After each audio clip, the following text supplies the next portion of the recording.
Great, and just do a quick test. Can everyone hear me? Amazing. Awesome, so my name is Ohad Tzur. It's very likely that it's gonna be difficult to pronounce that, so you can also call me Ohad or OT, whatever works for you.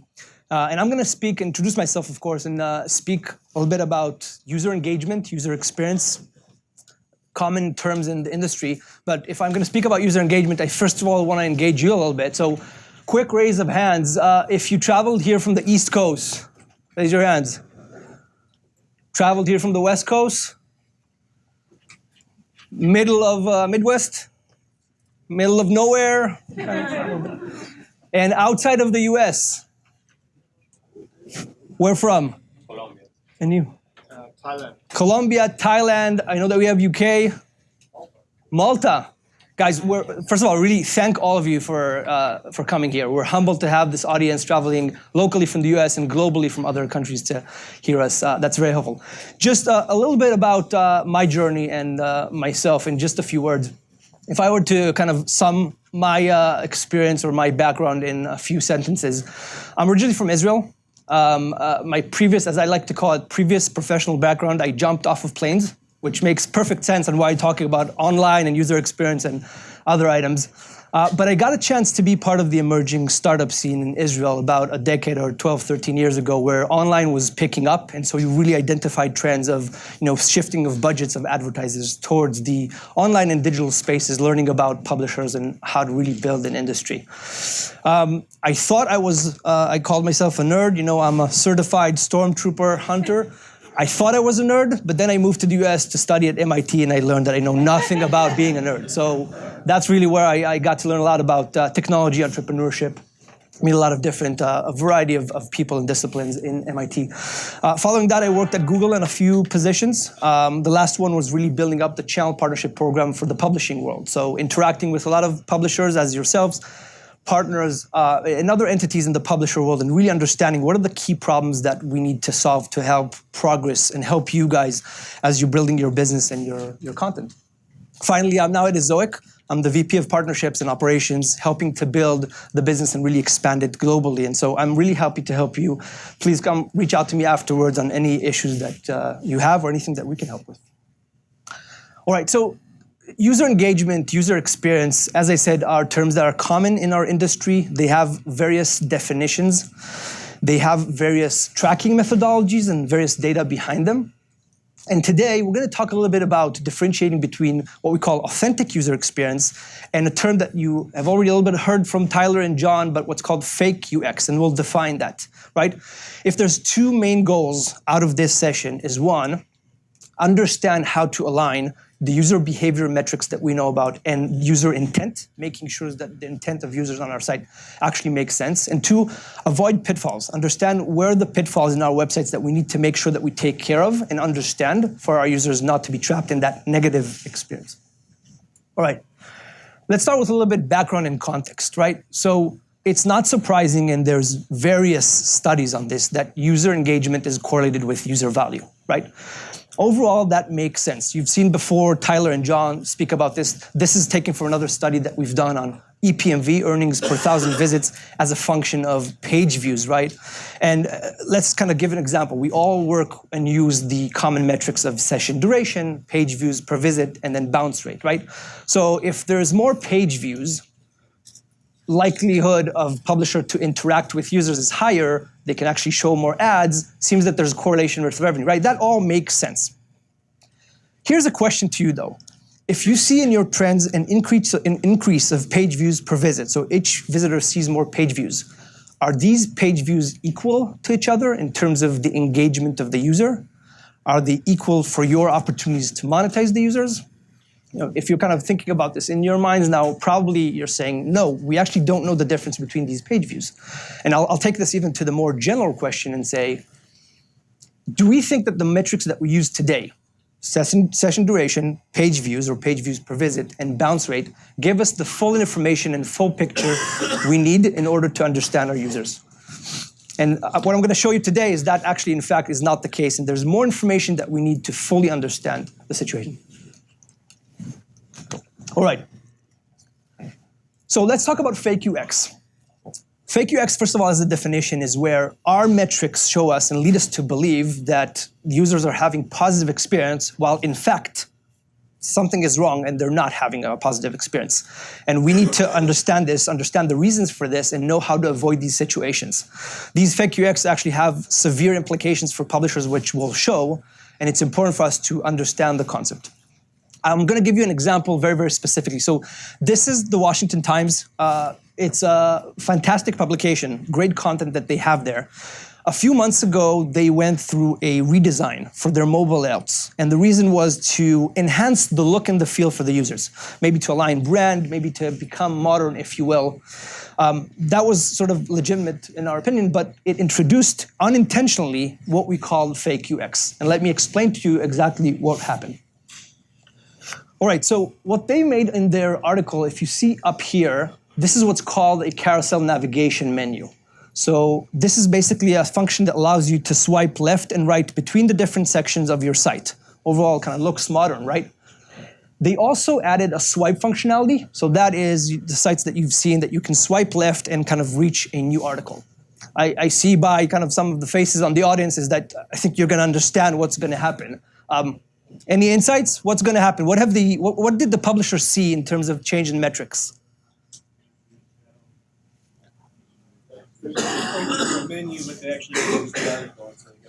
So there's more page views, right?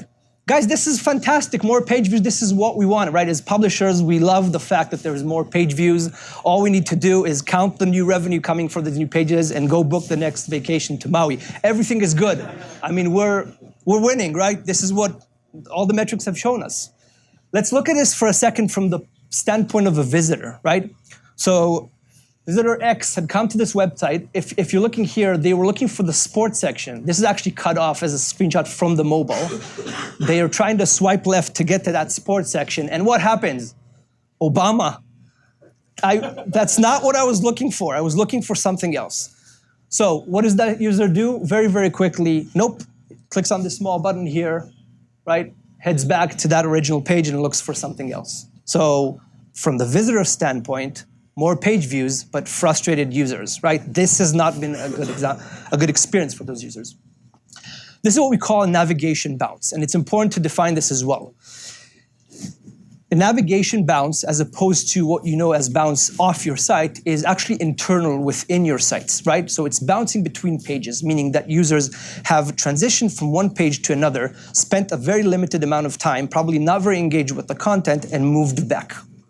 This is a signal for negative user experience, because this basically says that the intent of the user is not aligned with the increase of the behavioral metrics that we know about. Now, I gave an example of this swipe functionality combined with the carousel, right? But there's other functionalities that you know in the market, and this is where we kind of give you beware of situation where users are pushed to see more pages. We all shouldn't push users to see more pages. That's not what the experience and enhancing user experience is all about. We need to create the natural experience for them to enjoy your site and consume the content and engage with what you're trying to offer. So this is a kind of a key piece to understand. All right, so I show you just an example of how that has been done, like the very specifics. Let's talk a little bit about a case study. And to give you the background of this case study, this specific publisher, we won't mention their name just to respect their ask. Very famous community website focusing on a music subculture. They came to us a few months and said that they are interested in redesigning, or they're going through a redesign of their page to align with the brand of the users. They felt that they need to be more modern, again, enhancing the what we call look and feel of the site. And what drew our attention at first is we noticed after they did this design, a significant change of the average time on page. This is in a very short time frame that you're seeing that there's a significant drop. It's difficult to see here, but it's from above about 1 minute and 55 seconds to about 1 minute and 15. I'd say about 40%-ish, more or less, of a decline in the average time. Now, who thinks this is because the users are just smarter and read faster? Is that why people are? No, it's probably not because of that. It's either changes in content or it's because of changing on the structure of the site that leads people to spend less time on these pages. So this is was very much alarming for us because it didn't reflect something that is natural for the site. So we did some further deep dives into this. And when you look at, Dan mentioned before, the user flow. If you look at the user flow in Google Analytics, this is just an example of a page. You can look at every page and every flow that the user has on your site. We realized a very high outgoing traffic from a page to the previous page that they had. This is an indication that a lot of them are returning back. Now, some number is probably acceptable. Some users go to read articles and come back, but in a very short time frame, such a high number compared to what we had before was the second sort of red flag for us to understand that something is going wrong.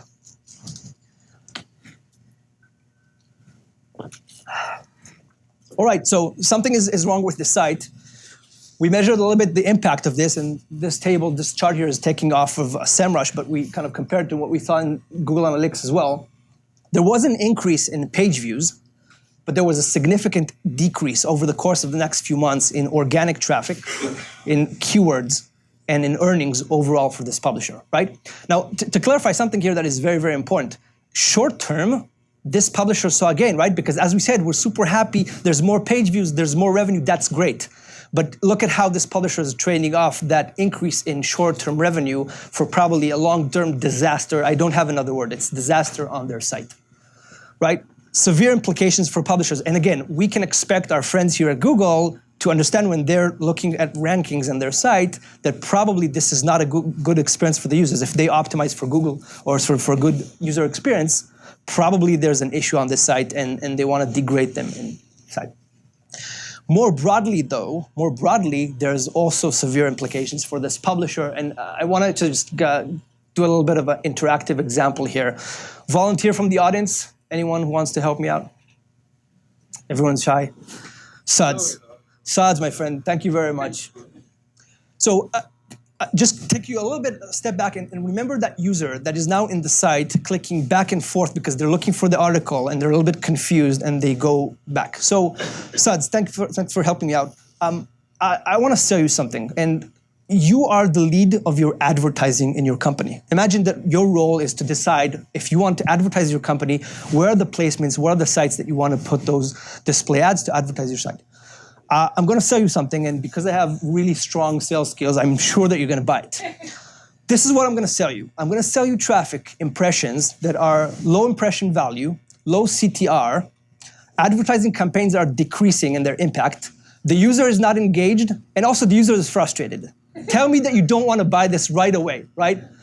That's the best package you have. And to just emphasize this point, this is actually seen programmatically or even directly by advertisers as a big no-no for this site, right? No one wants to bid on users that are frustrated, that are going back, that are not engaged with the content or with these ads.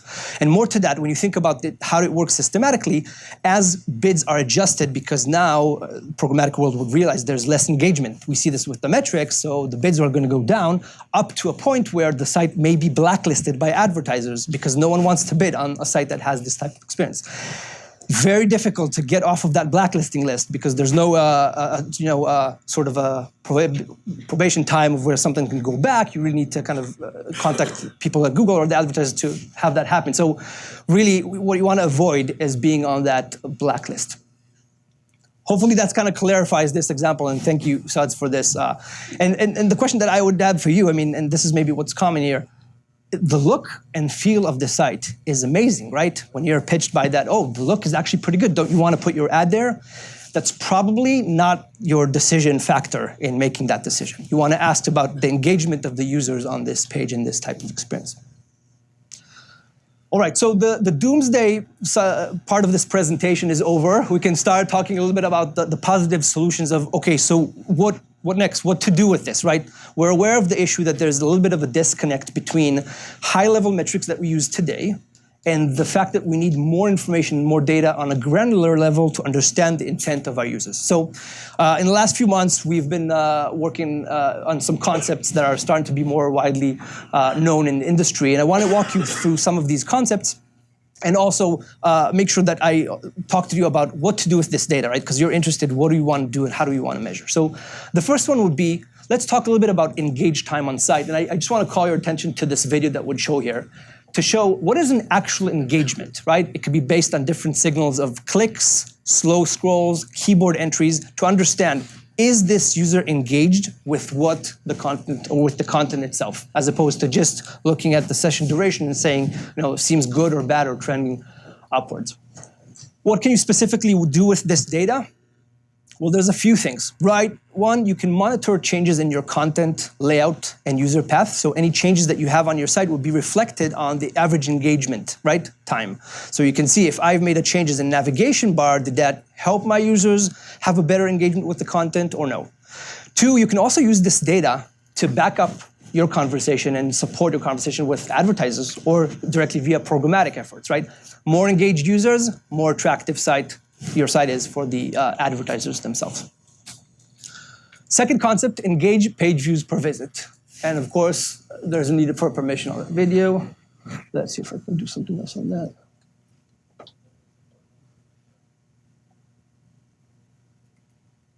Not at this point. Okay. Engage page views per visit is a situation where we want to talk about the average page views that are actually engaged. So looking at how much time users have spent on the page and what is truly considered engagement. Let me talk to you a little bit about what is not considered engaging, okay? One, what about fast scrolls? If a user scrolls very, very fast through this page, do we think that that's engaging with the content? Probably not. It's tracked on session duration, but they're not very much engaged. If a user basically just scrolls up and down and clicks on the navigation bars, they're also not likely to consume the content. Right? So that is creating another issue of the kind of disconnection of engagement. What do you want to do with this data? This is actually a very important metric because this helps you understand or avoid pitfalls on this fake artificially user experience metrics. In case you had a situation where people are looking at page views that are fake, this metric will give you the indication if there's a problem and this average engaged page views is actually going down.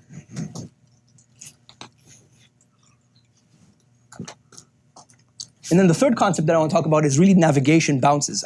Today, that is effectively, you can do that and track it in Google Analytics, but this actually provides more information on specific averages per site, right? So the average navigation shows you how many people are clicking back within a very limited time frame to understand, are they having that experience that they expected in terms of the intent. Again, what this is good for is to ensure the user behavior metrics and the intent are actually combined together. This is also very, very useful to monetize or to monitor any changes that you have on your site, whether it's layouts, whether it's changes in the user path, or other things that you're doing. All right. 3 takeaways from this presentation. If there's one slide that you really want to remember off this presentation, it's the following.